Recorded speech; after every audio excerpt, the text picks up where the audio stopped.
네, 여러분 안녕하세요. 네, 유근영입니다. 어, 중앙보건병원에서 통계 따라잡기라는 타이틀로 일반 임상의들을 위한 통계 강의를 시리즈로 하고 있습니다. 그 첫 번째, 작년에 사실은 했던 강의이죠. 그 통계에 관한 흔한 오해, 이래서 통계에 관한 흥미도 좀 유발시키고, 또 일반적으로 많이 쓰이는 상식적인 수준의 통계 중에서도 잘못 쓰이고 있는 뭐 이런 것들을 이렇게 내용을 정리해서 말씀을 드리는 시간을 갖도록 하겠습니다. 통계 마술이라는 것도 있죠. 통계 책에 이런 형태의 책도 있는데, 이건 뭐 얼마든지 통계의 숫자 조작을 통해서 혹은 숫자를 이 표현하는 방법이나 뭐 평균치나 이런 것들을 내는 아, 그 과정에서 이런저런 그 트릭을 쓸 수도 있다 하는 얘기를 쓴 책인데, 뭐 한번 읽어보시면 재미있겠습니다. 신은 주사위 놀이를 하지 않는다, 뭐 이런 제목의 책도 있고 그렇습니다.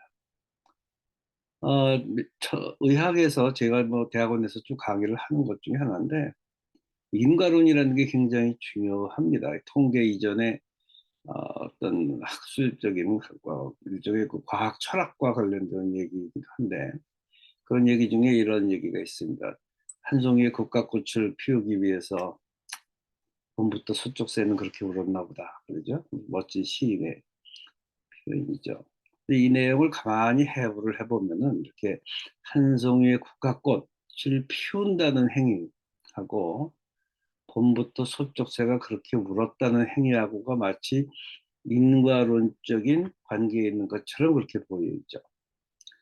그래서 봄부터 서쪽새가 그렇게 울었기 때문에 그것이 원인이고, 가을에 한 송이 국화꽃이 피었나 보다라고 하는 어, 결과 변수, 이렇게 보이는데, 물론 우리 과학하는 사람들 입장에서는 전혀 그것을 용납할 수 없죠. 하지만 시인의 마음에서는 그럴 수 있습니다. 이런 형태의 인과론들, 소위 여학생 머리에 이가 많이 생긴다, 뭐 이런 그 현상을 놓고 그 이론을 추론하거나 어떤 가설을 만드는데, 남학생과 여학생의 차이가 있는 어떤 요인이 머리에 이가 생기는 요인이다, 그것이 원인이다, 이런 식의 가설을, 뭐 여성 호르몬이다, 뭐 이런 식의 좀 어처구니 없는 가설을 만드는 경우도 있고, 교통사고 사망률이 남자보다 여자가 높다, 하지만 이것은 해부해 보면은 어, 조수석에 앉는 경우가 운전석에 앉는 경우보다 사망률이 조금 더 높고, 또 일반적으로 여성분들의 에, 조수석에 앉을 확률이 더 높다라고 한다면은, 이 사실은 여성이기 때문에 교통사고 사망률이 높은 건 아니다, 뭐 이런 것들을 알 수 있어요.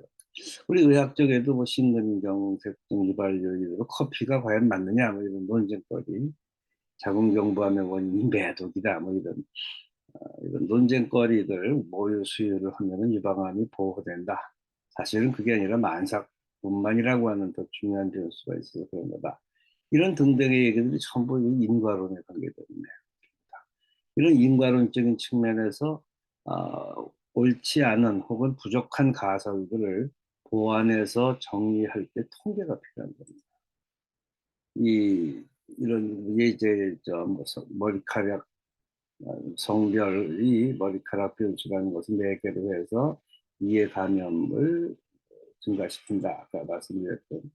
또 좌석 위치에 따라서 남녀가 다르고, 그것에 따라서 운전 사망률이 다르다, 이런 식의 관계가 인정된다면, 이거는 인과론이 직접적으로 설명되지 못하고 간접 변수, 이걸 교란 변수라고 그럽니다만, 컨파운더에 의한 컨파운딩 이펙트라고 보는데, 이런 거를 통계적으로 어떻게 처리를 해야 됩니다.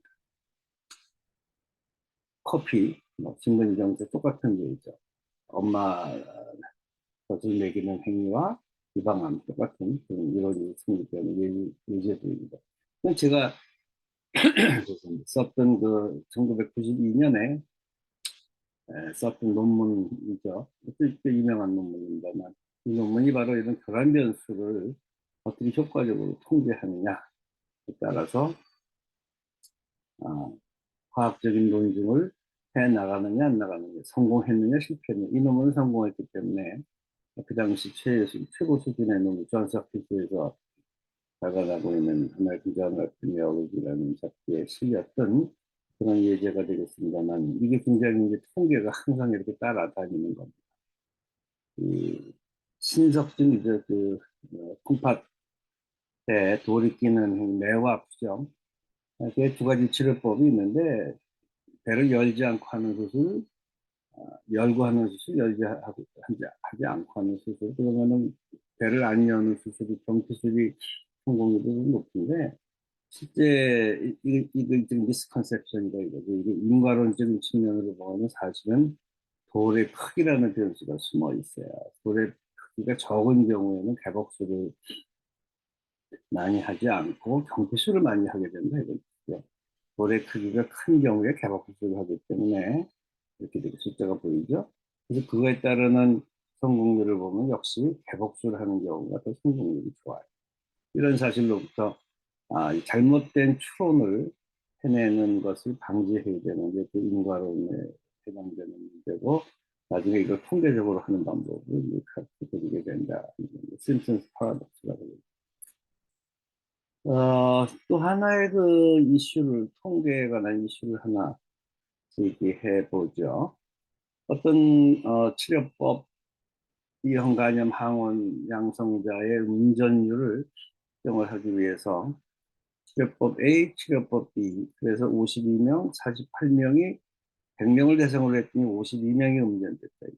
치료법 B는 48명이 음전됐어요, 100명으로. 이런 통상적인 임상적인 결과가 나오면 우리는 뭐 어떻게 해요? 카이스키온. 네, 카이스키온 0.32밖에 안 나요. 자이도일해서 P가 0.05보다 커요. 뭐라고 그러죠? 통계적인 유의성이 없다 이렇게 표현합니다. 그런데 이걸 가지고 좀 혼란스럽게 장난을 좀 쳐보면은 이렇게 돼요. 이 52명, 48명을 뭐 한 200명을 2만 명으로 늘려봐요.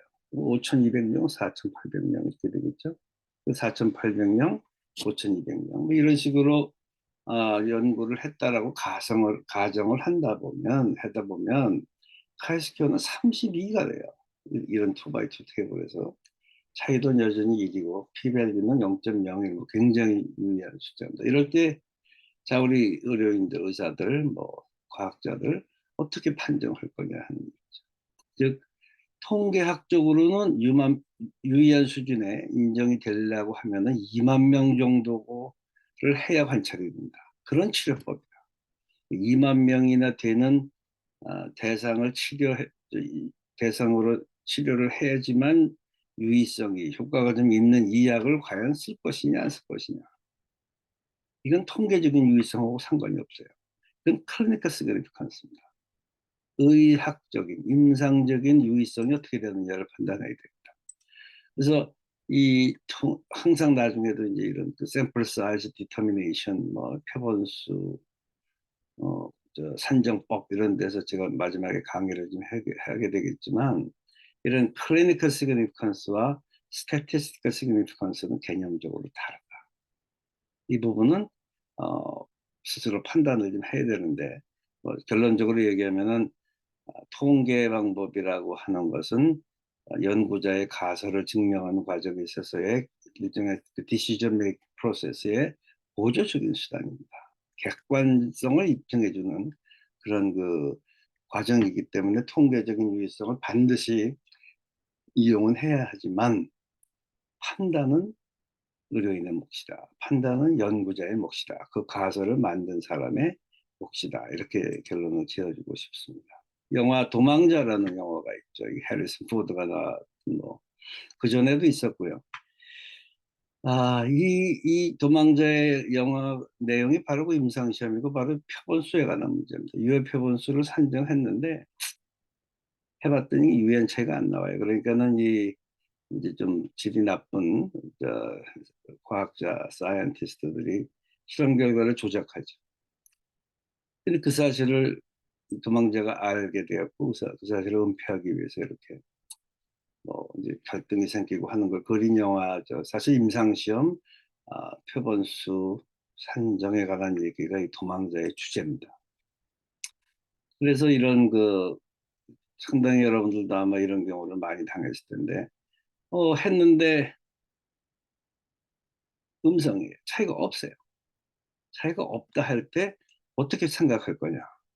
두 가지 가능성이 있습니다. 하나는 정말 치료 효과가 없어서일 가능성이, 아니면 치료 효과는 있는데 표본수가 모자라서 조금 더 연구 대상을 확대시키면 될 것 같은데, 이러한 갈등 속에서 항상 임상 연구가 특히 그렇습니다. 연구 대상을 확보하는데 한계가 있기 때문에 그런 경우에 이런 통계적인 기법에다가 여러분들이 의존하게 된다 하는 거.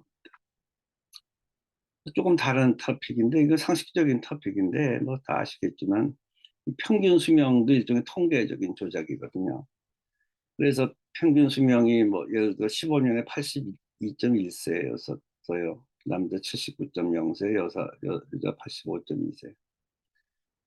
그래서 사람들이 보통 그러면은 이제 남자 79.0세니까 2015년도에 제가 제 나이를 쳐서 그럼 앞으로 한 뭐 15년, 10년 살겠네 뭐 이런 식으로 판단을 하는데, 그건 잘못된 판단이다 하는 거죠. 왜 그러냐면은 평균 수명이라고 하는 것은 그 해에 태어난 2015년에 태어난 영세 아기들의 평균 기대염에 걔네들이 앞으로 얼마만큼 평균 살 것이냐를 계산하는 방법이거든요. 그래서 이거는 영세들의 평균 연령이고, 그 당시 연령이 60세, 65세 된 사람들은 그거보다 훨씬 줄어들어 있겠죠. 예전에 내가 태어났던 해에 평균 수명을 가지고 봐야 내 평균 수명이 앞으로 얼마가 될 거냐 이런 것들을 알 수 있다 하는 얘기를 뭐 잠깐 해드립니다. 그런 얘기를 잠깐 적어 놓은 거죠. 그 해에 50세인 사람의 평균 연령은 29.85로 나오는데, 그러면은 뭐 22.65년 더 살 거냐 뭐 이런 식의 잘못된 생각들을 알 수 있다. 그런 거 잠깐 좀 말씀을 좀 드리고요. 이번 저희가 특히나 이런 역학적인 국가 단위의 보건 관리 정책 뭐 이런 거를 입안하기 때문에 거기에 필요한 뭐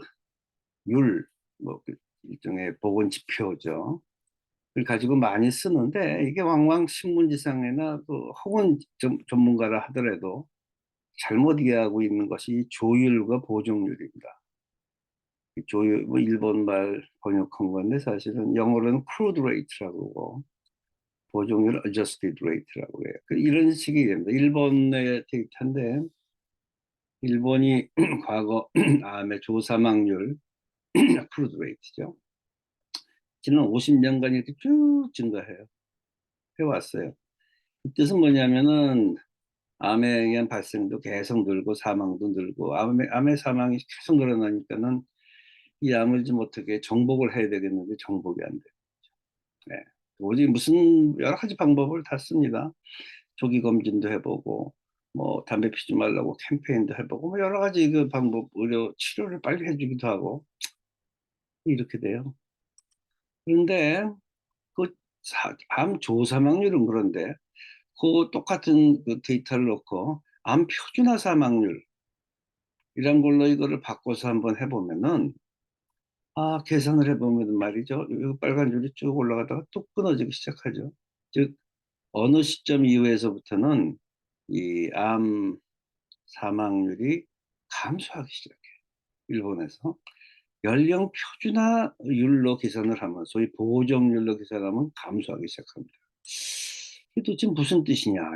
국가암 관리 사업을 잘했다는 얘기냐, 못했다는 얘기냐? 이거 뭐 정책적으로 뭐 국회에서 막 잘못 이해하면 야단 맞을 수도 있고, 제대로 이해했으면 칭찬받을 수도 있고, 이런 일이에요. 이런 식의 이는 이게 해석을 잘 하셔야 됩니다. 이게 조사망률이라고 하는 것은 뭐냐면은 암 환자의 절대수입니다. 절대수는 우리나라도 증가하고 일본도 증가하고 지금도 증가해요. 왜냐하면 평균 수명이 계속 늘어나기 때문에 암은 연령이 증가하거나 나이가 증가할수록 발생이 절대적으로 증가하는 질병이거든요. 주사 사망률로 계산하면 뭐 전부 증가해요. 근데 표준화 사망률은 뭐냐면은 연령을 보정했다는 뜻입니다. 연령을 표준화했다는 뜻이에요. adjusted rate라고 그러죠. 그죠? 그래서 이 사망률은 그런데 연령의 영향을 통제한 상태에서 연령의 영향은 없다라고 보면 혹시 암 발생률이 증가 혹은 감소하지 않느냐 이런 거를 볼 때 쓰는 방법이에요. 그래서 보통 뭐 흔히들 많이 쓰고 아주 쉽게 계산을 할 수 있는데 이 뜻은 뭐냐면은 이 노인 인구가 증가하면서 야기된 암 발생이나 사망의 증가는 뭐 막을 수가 없다. 막지 못했다. 예방할 수가 없다. 국가에서도. 하지만 연령 이외의 요인들, 흡연, 식이, 감염 뭐 이런 발생 요인의 조기 검진, 치료법, 치료 수준 향상 등등 생존 요인 등 이런 것들이 전부 크게 작용을 했기 때문에 우리나라 마찬가지죠. 하기 때문에 개선이 되었기 때문에 암 사망은 감소하는 것이다. 따라서 연령에 의한 부분을 없애버리면은 연령에 의한 영향은 막지 못했지만 나머지 부분에 대해서는 평가를 할 수가 있고 그 평가 결과는 암관리 사업이 성공적으로 된 것이다. 이렇게 판단을 하는 게 맞아요. 국회에서 칭찬을 해줘야 되죠. 야단치지 말고. 또 이런 얘기도 있어요. 우리 뭐 예전에 제가 강의 때 가끔 예를 드는 저건데 그 레이트, 레이쇼 뭐 이런 것 때문에 우리 아들 둘이 있다이죠. 그래서 큰 아들한테 2만 원 용돈을 작은 아들한테 1만 원씩 줬었어요.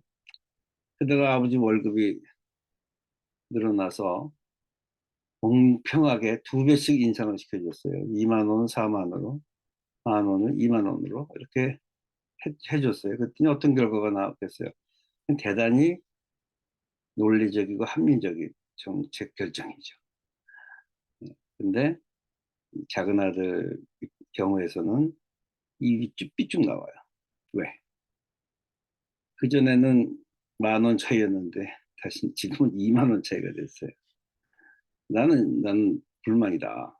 아버지는 굉장히 이건 합리적인 거다. 이렇게 해서 이제 서로 오해가, 에, 견해의 차이가 생기는 거죠. 그래서 이 절대가치는 작은 아들이 주장하는 거죠. 상대가치는 아버지가 주장하는 거죠.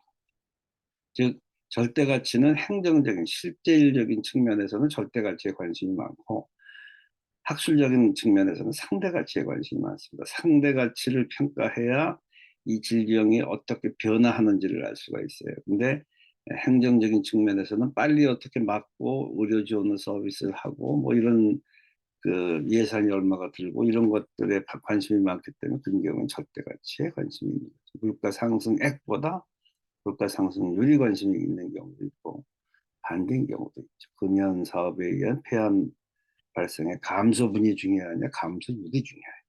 이런 관점의 차이가 있어요. 네, 그거는 다 올바른 지표들입니다. 지표들이지만 보는 관점에 따라 다르다. 이렇게 소위 비율과 분율이라는 측면의 차이이기도 해요. 이 말을 참 사실은 잘못 쓰고 있는데 신문에 이런 기사가 나죠. 전남 어느 지역에 콜레라가 발생해서 사망률이 10%에 달하였다. 이러죠. 어마어마한 사건입니다. 이게 무슨 얘기냐면은 제대로 얘기한다면 그 지역 주민의 10%가 죽었다는 뜻입니다. 네, 이거는 왜 그러냐면은 사망률이기 때문에 death rate, mortality rate는 해당 지역 주민을 관찰해서 그 중에서 한 기간 동안에 일정 기간 동안에 걸린 사람이 전체 중에 몇 퍼센트냐 뭐 이렇게 따지는 건데 굉장히 큰 숫자죠. 이건 사실은 아니죠, 그죠? 치명률로 번역해야 돼요. 즉 걸린 사람 중에서 몇 명이 죽었느냐, 얼마나 이게 위중한 병이냐, 분율이란 뜻입니다. 통계학에서는 얘기하는. 그래서 이 통계학에서 얘기하는 분율과 비율은 참 엄청난 차이가 있는 건데 잘 오해의 소지가 많은 그런 숫자들. 분율과 비율도 그래요. 분율은 이런 거죠. 사실 우리나라에 위암이 많은데 남자의 환자 중에서 남자의 비율이 70%를 넘는다. 시험 성적 A 플러스인 학생의 비율이 5% 이내여야 한다. 이때 비율이라는 말을 문서에도 쓰고 또 뭐 뉴스에도 나오고 뭐 이래. 일반인도 막 쓰고 교수님들도 쓰고 그러는데 이건 비율이 아니죠. 분율이에요, 분율. 네. 전체 위암 환자 중에서 남자, 여자 중에 남자가 70%다. 그건 분율이에요. 프로포션 영어로. 그죠? A 플러스 분율이죠. 근데 이거를 자꾸 비율이라고 잘못 해석하는 거예요. 비율은 사실은 참 어려운 개념입니다. 이거 레이트인데 영어로는 이거는 사실 뭐냐면은 속도의 개념이에요. 벡터, instantaneous velocity 이런 거거든요. 여러분들 자동차 타고 이렇게 수원까지 뭐 이렇게 몰고 갈 때, 그 타코메타라는 거 있잖아요. RPM으로 얼마 속도. 그래서 평균, 평균 시속 이런 거, 시속 혹은 평균 시속. 그게 레이트. 네. 얼마의 속도로 가느냐 하는 거죠. 근데 이제 그걸 계산하는 수 있는 경우는 그렇게 많지 않기 때문에 우리 질병 관리에서는. 그래서 여기 보시는 것처럼 기울기 순간 변화량을 얘기하기 때문에 발생률, 사망률, 생존 분석에서 헤이저드 레이트 이런 경우는 비율이라는 말이 맞는데 이런 위에 있는 것처럼 분율인 경우에는 이거 분율로 써야지 비율로 쓰면 안 된다는 그런 얘기를 잠깐 해드리는 거예요. 비와 비율도 마찬가지입니다. 그죠? 비라고 하는 것은 제일 좋은 게 출생성비 이런 거죠. 한 해에 태어났는데 남성과 여성, 남자아이와 여자아이의 레이시오, B가 얼마냐? 1.32냐, 뭐 0.7이냐, 뭐 이런 숫자들을 레이시오라고 그러죠. B라고 그래요. 이거는 조금 나중에 전문적으로 통계 시간에도 강의를 할 텐데, 이런 비율, 분율, 비, 이거를 구분하는 이유는 통계 분석법이 달라요. 레이트는 그 따르는 분포가 달라요. 무슨 포화순 분포 이런 걸 따라요. 예.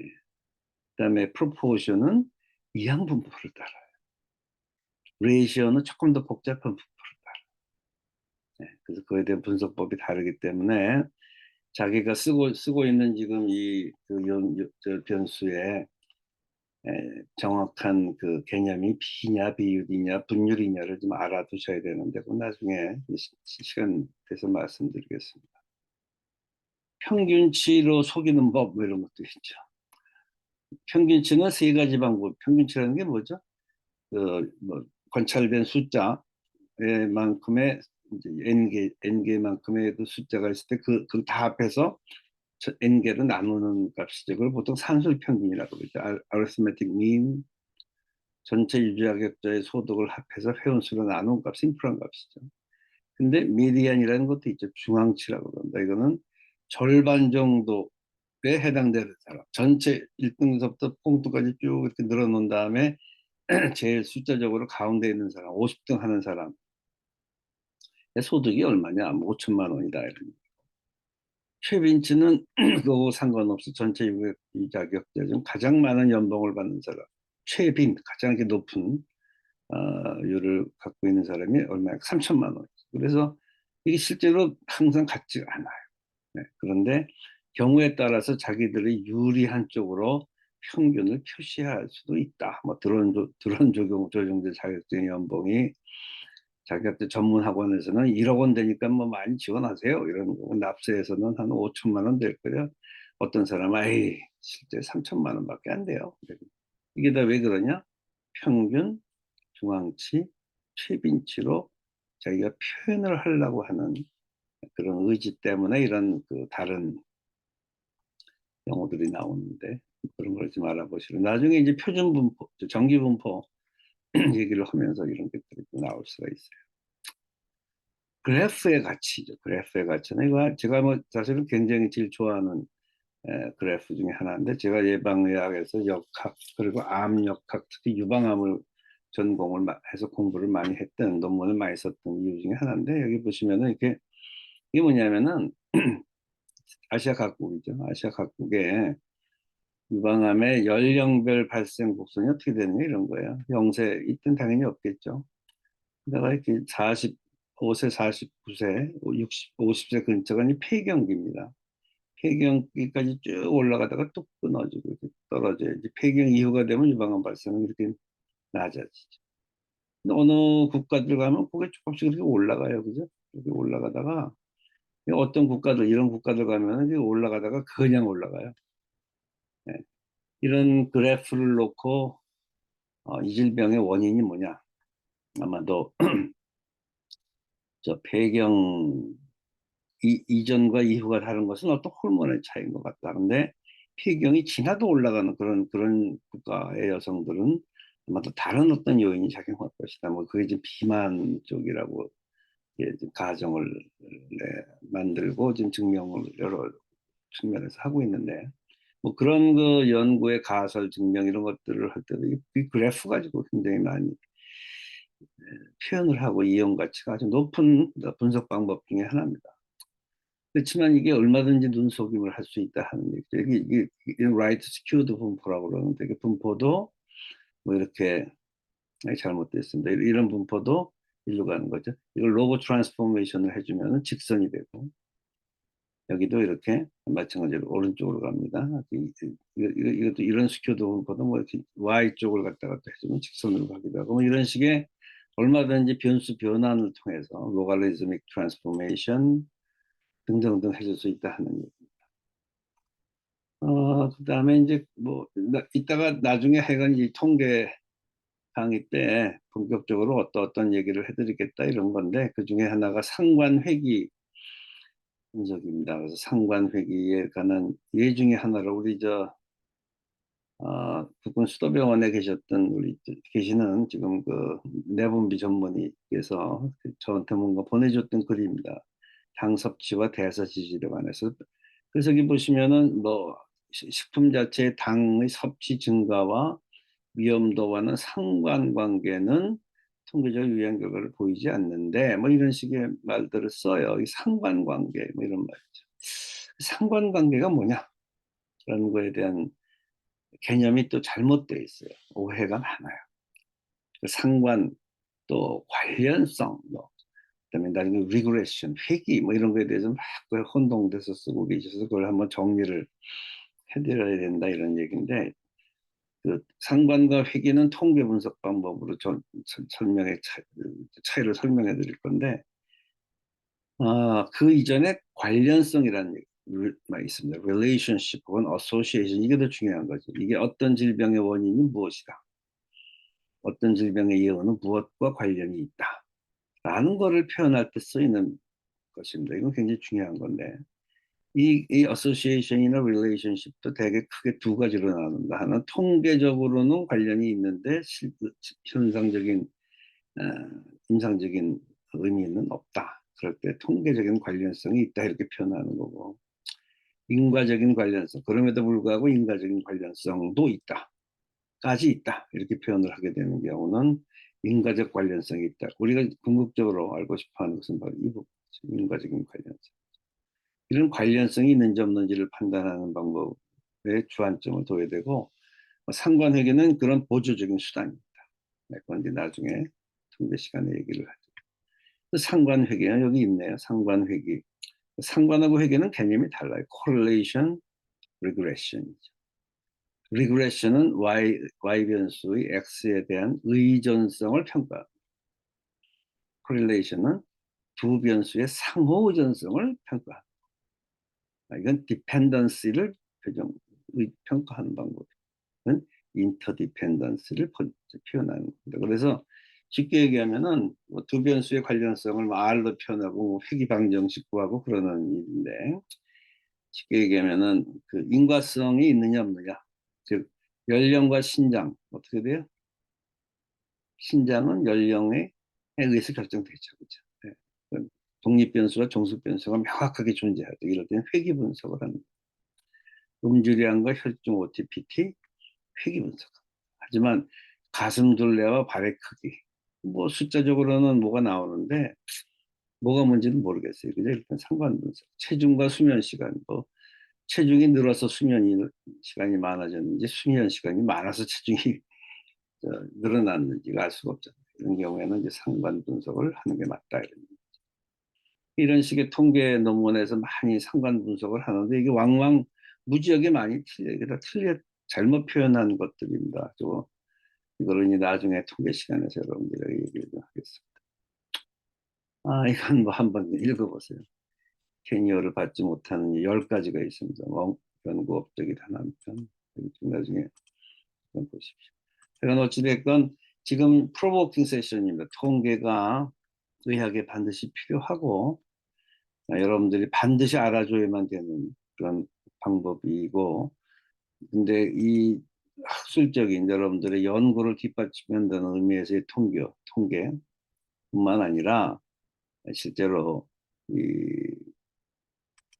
우리들의 일상생활에서도 굉장히 통계가 많이 우리 근접해 있는데 실제로는 어, 잘못 인용되는 경우도 많고 그렇기 때문에 이제부터 여러분들하고 6번에 걸쳐서 통계에 대한 강의를 좀 들으시고 그렇게 두려워하진 말고 어렵진 않습니다. 제가 하는 거 잘 따라오시면은 여러분들도 통계를 잘 해결해 나갈 수가 있습니다. 그런 관점에서 이 강의를 시작하겠다.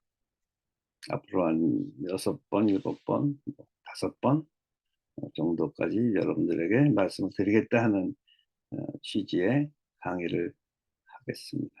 이걸로 마치겠습니다. 감사합니다.